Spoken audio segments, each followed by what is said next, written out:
Selanjutnya adalah penyusunan rencana peningkatan mutu. Nah, dari slide ini kan terlihat bahwa bagaimana hubungan antara EDM, RKM, dan RKM.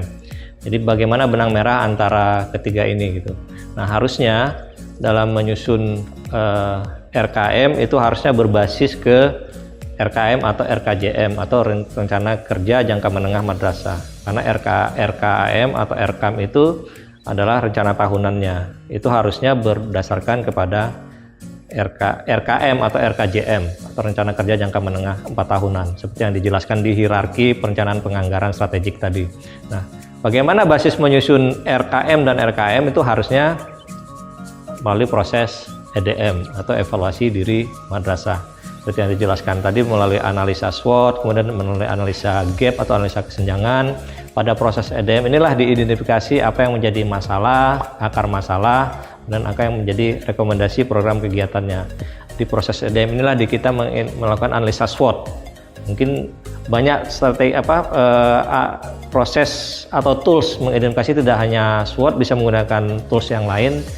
Tapi salah satu yang sederhana adalah analisa SWOT. Nah, dari situ kita bisa melakukan gap analisis, di mana kelebihan, di mana kelemahan, di mana peluang, dan di mana tantangan, sehingga kita bisa memperhitungkan strategi apa yang kita lakukan. Nah, dari hasil identifikasi masalah, akar masalah, dan rekomendasi itulah muncul program kegiatan, kemudian sasaran, anggaran, serta sumber dananya.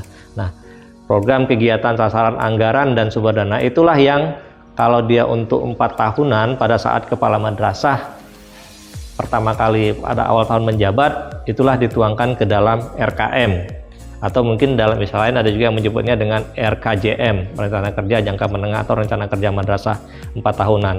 Nah, seperti yang tadi disebutkan di rencana strategik, dari RKM itulah disusun rencana tahunannya, atau nanti akan muncul kerangka pengeluaran jangka menengah madrasahnya. Nah, dari tahunan itulah kemudian dikonkretkan lagi menjadi RKM, rencana kerja anggaran madrasah.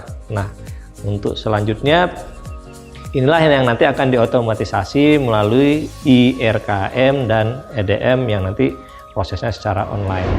Demikian presentasi untuk materi PPMBK. Untuk materi selanjutnya akan disampaikan tentang IRKM. Demikian, terima kasih. Assalamualaikum warahmatullahi wabarakatuh.